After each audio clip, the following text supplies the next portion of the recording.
Hello guys, ഈ sports ടോക്സിന്റെ പുതിയൊരു വീഡിയോയിലേക്ക് സ്വാഗതം. നമ്മുടെ ഫസ്റ്റ് ഇൻഫോന് ഇന്നലെ നടന്ന first third party event sky sports conduct ചെയ്ത സ്കൈ സ്പോർട്സ് ചാമ്പ്യൻഷിപ്പിന്റെ പ്ലേ ഓഫ്സിന്റെ ഗ്രൂപ്പ് സ്റ്റേജിന്റെ ലാസ്റ്റ് ഡേ ആയിരുന്നു ഇന്നലെ ഉണ്ടായിരുന്നത്. ഗ്രൂപ്പ് എയുടെയും ഗ്രൂപ്പ് ബിയുടെയും മത്സരങ്ങൾ ഉണ്ടായിരുന്നു. ഗ്രൂപ്പ് എ ടീം ജെല്ലി ആ ഒരു ആഷ് 1 പൊസിഷനിലേക്ക് എത്തിയിരിക്കുകയാണ്. ഇന്നലെ 42 പോയിന്റ് സ്വന്തമായിക്കൊണ്ട് 187 പോയിന്റുമായിട്ട് ആ ഒരു ആഷ് 1 പൊസിഷനിലേക്ക് ടീം ജെല്ലി എത്തി.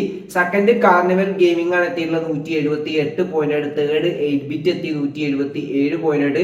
അഞ്ചാം സ്ഥാനത്ത് ഗോളിലേക്ക് ഫിനിഷ് ചെയ്ത് 156 പോയിന്റ്. ബ്ലൈൻഡ് സ്പോർട്സ് 13ാം സ്ഥാനത്താണ് നിൽക്കുന്നത്. ഇന്നലെ 6 മാച്ചുകൾ വെറും 18 പോയിന്റ് മാത്രമേ സ്വന്തമാക്കാനായിട്ട് സാധിച്ചുള്ളൂ. ബ്ലൈൻഡിന്റെ ഭാഗത്ത് നമുക്ക് ആ ഒരു പെർഫോമൻസ് ഇതുവരെ ഈ ഒരു ഗ്രൂപ്പ് സ്റ്റേജുകളിൽ കാണാനായിട്ട് സാധിച്ചിട്ടില്ല. 105 പോയിന്റ് 13ാം സ്ഥാനത്താണ് ടീം നിൽക്കുന്നത്. ഇനി ഗ്രൂപ്പ് ബിയുടെ പെർഫോമൻസ് നോക്കുകയാണെങ്കിൽ ടീം സോൾ ആ ആഷ് 3ൽ നിന്നും ആഷ് 1ലേക്ക് എത്തിയിരിക്കുകയാണ് 174 പോയിന്റ്.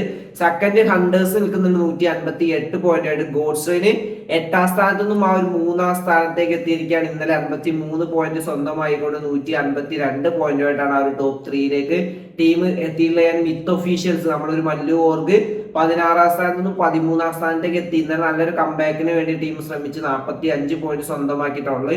111 പോയിന്റുമായിട്ട് 13ാം സ്ഥാനത്താണ് ടീം ഫിനിഷ് ചെയ്തിട്ടുള്ളത്. അങ്ങനെ ഈ ഒരു ഗ്രൂപ്പ് സ്റ്റേജ് മത്സരങ്ങൾ അവസാനിച്ചിട്ടുണ്ടായിരുന്നു. ഇതിലൊന്നും ആരും പുറത്തായി പോകുന്നില്ല. രണ്ട് ഗ്രൂപ്പുകളിൽ നിന്നും ടോപ്പ് 8 ടീമുകൾ അപ്പർ ബ്രാക്കറ്റിലേക്ക് ക്വാളിഫൈ ആയിട്ടുണ്ട്. ബോട്ടം നിൽക്കുന്ന 8 ടീമുകൾ ലോവർ ബ്രാക്കറ്റും കളിക്കുന്നതായിരിക്കും. അപ്പർ ബ്രാക്കറ്റ് 3 ദിവസവും ലോവർ ബ്രാക്കറ്റ് 2 ദിവസമാണ് ഉണ്ടാകാൻ പോകുന്നത്. നമ്മുടെ ബ്ലൈൻഡ് സ്പോർട്സും മിത്ത് ഒഫീഷ്യൽസും ലോവർ ബ്രാക്കറ്റ് ആണ് കളിക്കാൻ പോകുന്നത്. അതിൽ ടീം നല്ല പെർഫോമൻസ് കാഴ്ചവെക്കും നമുക്ക് പ്രതീക്ഷിക്കാം. എന്റെ അടുത്തൊരു ഇൻഫോ എന്ന് പറയുന്നത് ടീം സോളിൽ കുറച്ച് ഡൗൺഫാൾ ഇങ്ങനെ നമ്മൾ കണ്ടിട്ടുണ്ടായിരുന്നു. സ്കിപ്സ് വന്നതിന് ശേഷം ടീമിന്റെ ഭാഗത്ത് നിന്ന് ഒരു പെർഫോമൻസ് നമുക്ക് കാണാനായിട്ട് സാധിച്ചില്ല. ഇപ്പൊ റീസെന്റ് ആയിട്ട് നടക്കുന്ന ടൂർണമെന്റുകളൊന്നും സ്കിപ്സ് നമുക്ക് ടീമിന്റെ കൂടെ അധികം കളിക്കുന്നതും കാണാനായിട്ട് സാധിക്കുന്നില്ല. അവരുടെ പെർഫോമൻസിലാണെങ്കിൽ ഇപ്പൊ നല്ലൊരു ജമ്പ് അല്ലെങ്കിൽ മുന്നോട്ടുള്ള ആ ലെവലിലേക്ക് ടീമിന്റെ പെർഫോമൻസ് കൂടിയിട്ടുണ്ട്. അപ്പൊ സ്കിപ്സ് ഇനി വരുന്ന ദിവസങ്ങളിൽ ടീമിന്റെ കൂടെ കളിക്കോ ഇല്ലേ എന്ന് നമുക്ക് എന്തായാലും കണ്ടു തന്നെയാണ്. സ്കിപ്സ് പുതിയതായിട്ട് ടീമിലേക്ക് ജോയിൻ ചെയ്തൊരു പ്ലെയർ ആണ്. പക്ഷെ ഇപ്പോഴും ആ ഒരു സിനർജിയിൽ ടീമിന് ആ ഒരു സെറ്റപ്പിലേക്ക് എത്താനായിട്ട് സാധിച്ചിട്ടില്ല. എന്റെ അടുത്തൊരു ഇൻഫോ എന്ന് പറയുന്നത് നമ്മളെ മെയ്ഡ് ഇൻ ഇന്ത്യ ഗെയിമായ ഇൻഡസ് ബാറ്റിൽ റോയലിന്റെ ഇന്റർനാഷണൽ ടൂർണമെന്റ് 2.5 കോടി രൂപയുടെ അവർ അനൗൺസ് ചെയ്തിട്ടുണ്ടായിരുന്നു. അതിന്റെ home ground open for all ഇവന്റും അവർ അനൗൺസ് ചെയ്തിട്ടുണ്ടായിരുന്നു. 15 ലക്ഷം രൂപയാണ് അതിന്റെ പ്രൈസ് പൂൾ. കുറെ പേര് അതിൽ രജിസ്റ്റർ ചെയ്തിട്ടുണ്ടാകും. അപ്പൊ ആ ഒരു ഇവന്റ് നവംബർ 27 മുതൽ ഡിസംബർ 8 മുതൽ സ്റ്റാർട്ട് ചെയ്യണം. നമ്മുടെ ഗാത്തക്കിന്റെ ടിഒ ടൂർണമെന്റ് ഓർഗനൈസേഷൻ ആയിട്ടുള്ള ട്രൈഡന്റ് ഗെയിമിംഗ് ആണ് ഈ ഒരു ഇവന്റ് കണ്ടക്ട് ചെയ്യാൻ പോകുന്നത്. നമുക്ക് നോക്കാം ഇൻഡസിന്റെ ആ ഒരു ടൂർണമെന്റ് എത്രത്തോളം വൈബ് ആയിരിക്കും, ഏതൊക്കെ ടീമുകളാണ് മെയിൻ ഇവന്റിലേക്ക് ക്വാളിഫൈ ആവുക എന്നുള്ളത്. കാരണം മെയിൻ ഇവന്റ് 2 കോടി രൂപ ഇന്റർനാഷണൽ ടീമുകൾ അടക്കമാണ് ഇൻഡസ് ബാറ്റിൽ റോയലിൽ കളിക്കാൻ പോകുന്നത്. നമുക്ക് നോക്കാം ഈ ഒരു ഗെയിം എത്രത്തോളം വലിയൊരു ലെവലിലേക്ക് എത്തും എന്നുള്ളത്. എന്റെ അടുത്തൊരു ഇൻഫോ എന്ന് പറയുന്നത് നമ്മളെ ഈഗിൾ ഗെയിമിംഗ് ആൻഡ് ഇ സ്പോർട്സിലേക്കുള്ള ഒരു കംബാക്ക് ആൻഡ് ഇ സ്പോർട്സിൽ നമ്മൾ ഈഗിൾ ഗെയിമിങ്ങിന്റെ ഒരു ഡോമിനേഷൻ നമുക്ക് കാണാനായിട്ട് സാധിക്കുന്നുണ്ട്.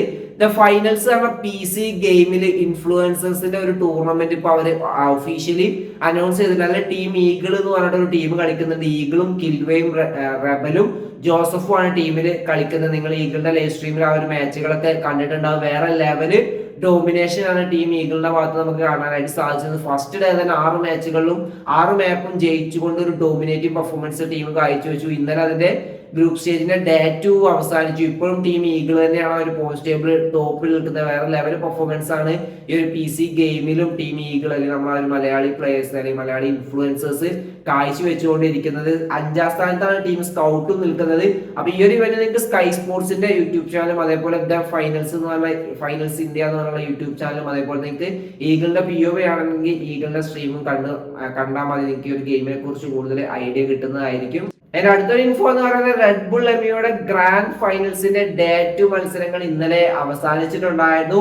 വസിഷ്ഠ ഇ സ്പോർട്സ് ആ ഒരു പോയിന്റ് ടേബിൾ ടോപ്പിൽ തന്നെ നിൽക്കുന്നുണ്ട്. ഇന്നലെ 63 പോയിന്റാണ് ടീം സ്വന്തമാക്കിയത്. അങ്ങനെ ടോട്ടല് 111 പോയിന്റ് ആയിട്ട് അവർ ടോപ്പ് പൊസിഷനിൽ നിൽക്കുന്നുണ്ട്. തൊട്ട് പിന്നാലെ തന്നെ നമ്മളെ കാർണിവൽ ഗെയിമിംഗും നിൽക്കുന്നുണ്ട്. ഇന്നലെ 56 പോയിന്റ് സ്വന്തമായിക്കൊണ്ട് 108 പോയിന്റ്, വെറും 3 പോയിന്റിന്റെ ഡിഫറൻസോട് കൂടിയിട്ടാണ് വസിഷ്ഠയും കാർണിവൽ ഗെയിമിംഗും നിൽക്കുന്നത്. 3ാം സ്ഥാനത്ത് ഒറാങ്കുട്ട നിൽക്കുന്നുണ്ട് 98 പോയിന്റോടെ. 4ാം സ്ഥാനത്ത് സോള് നിൽക്കുന്നുണ്ട് 82 പോയിന്റോടെ. ആൻഡ് 5ാം സ്ഥാനത്ത് ഗോഡലും നിൽക്കുന്നുണ്ട്. 13ാം സ്ഥാനത്ത് നിന്നാണ് 5ാം സ്ഥാനത്തേക്ക് ഗോഡൽ എത്തി. വേറെ ലെവല് കംബാക്കാണ് ടീം കാഴ്ചവെച്ച്. ഇന്നലെ മാത്രം ഏകദേശം 65 പോയിന്റ് ഗോളിലേക്ക് സ്വന്തമായിക്കൊണ്ട് ടോട്ടല് 82 പോയിന്റോടാണ് ആ 5ാം സ്ഥാനത്ത് എത്തിയിട്ടുള്ളത്.